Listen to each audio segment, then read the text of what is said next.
Hi there. I wanted to share with you today a little golden junk journal that I made. I have been wanting to make a junk journal with a golden book for myself for quite a while now, and I just hadn't done it. I hadn't found the exact book that I wanted to use for myself personally until I was in an antique mall recently and saw this Inspector Gadget book, and I was like, that's it, that's the one. I loved Inspector Gadget as a kid. Anyone else love Inspector Gadget? What I have done that I've noticed, junk journals, they're all over on YouTube quite a bit now, and Instagram and all, but a lot of times crafters and people that make them, they cover up the golden spine, and I didn't want to do that. It's called a little golden book, and that's part of the reason I feel. So I did not. I did a different type of binding that I had learned from another fabulous YouTuber a while back, and I kept the spine exposed. And here I have, this is actually a vintage bead from a necklace that I took apart a year or two back.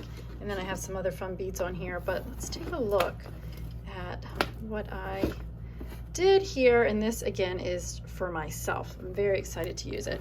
So when I open it up, I did cover the inside because there were markings, and a lot of times you will find in little golden books that are the vintage ones that there's, sometimes people write in here. So I went ahead and covered the front, did not cover the back, and I inserted some fun pages. Of course, we have to have like a little pocket here to stash some things. I did actually sew, as you see, here's the back side. I really enjoy sewing on paper, and I never even would have thought of it if I hadn't seen someone else do it. This is a little piece of fabric. With Inspector Gadget going to Africa, I thought some animal print fabric was just what it needed. So I kind of made a few tabs. There's some camo here and animal print tab back here with fabrics. But I added, there's 5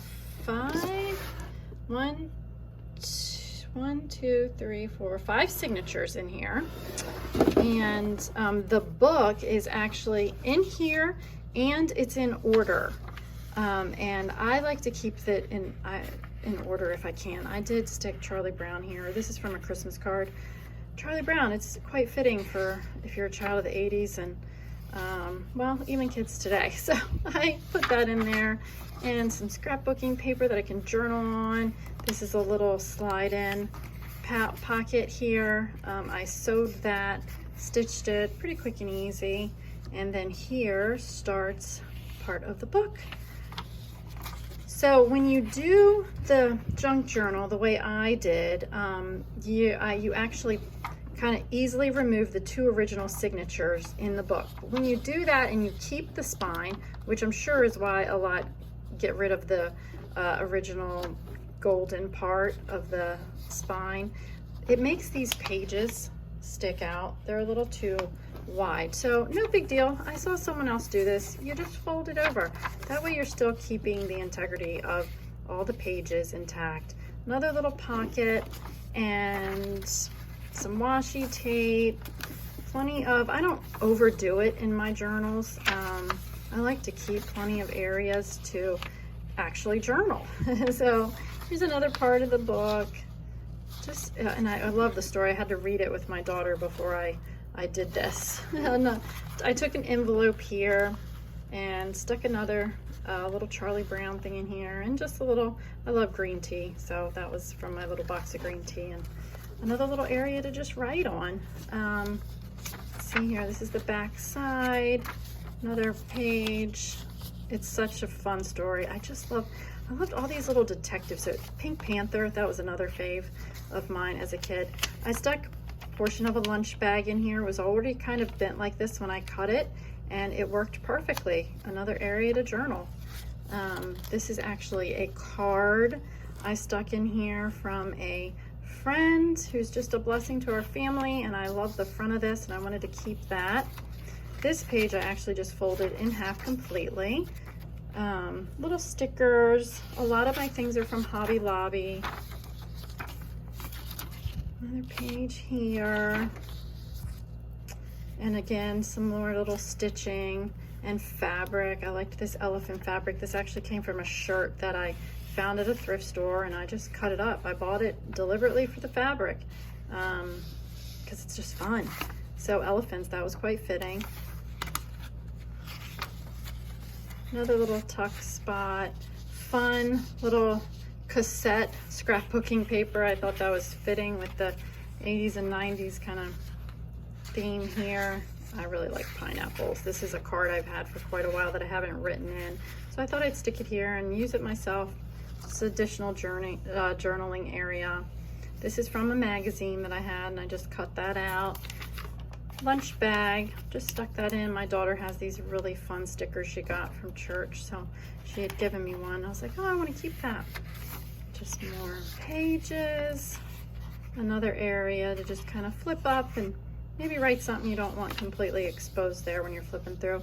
These are my one son, his spelling words he's had recently. So I make him flashcards, and then he doesn't want them afterwards. So I thought I'd take these and stick them in here. Just a little fun reminder of his 5th grade year. And I can take some notes. This is actually some ephemera that I have in my Etsy shop. I'll link that down below. That I stuck in here that I really like. Just more paper. Another, just a little flip up. This time I stuck a little piece from a magazine I found as well that I really liked on prayer that I put in there. Just folding the pages over. I'll go a little quicker here for you. Just some border I stuck. This is actually from a fabric, like a vintage pattern. And I cut a portion out and put that in here. I actually just got this at the Antique Mall recently too. Just more little fun stickers. I like the camera stickers. A little paper bag area. Stick some notes. I like that roller skate sticker there. It made me think of all the years I took roller skating lessons with my friend, and roller skating rinks were the place to be when you were my age as a kid.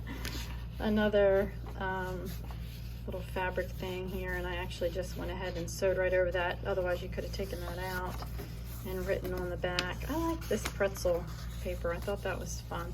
This is one of my favorite papers. You know, I have it in here a couple times. Just the back of another scrapbook, a little thicker paper to pull out and write on.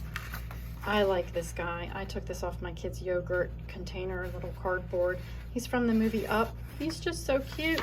So I cut him out and stuck him there. I like these little, I'd gotten these from a friend, from a book friend. Little paper clips there, so holding in some more fun things to write on. I'm just gonna kind of, Dunkin' Donuts. We live on a street with a Dunkin' Donuts, and my husband will go and treat the kids and just walk down there. More note cards just to write on. So I went ahead and saved that the other day. I was like, it's pretty, it's like bright, even though I'm not a big donut eater. Just fun paper, again, same one. And then this is the end. Sweet little card from another dear friend I stuck in the back. I kept the back because there was not really any marks and stuff on it.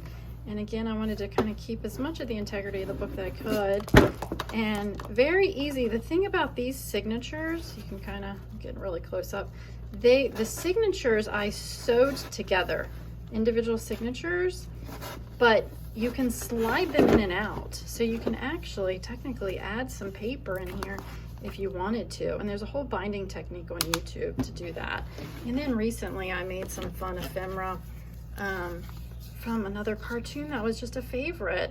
And I have this in my Etsy shop as well, some digital prints of the Flintstones. Aren't they so cute?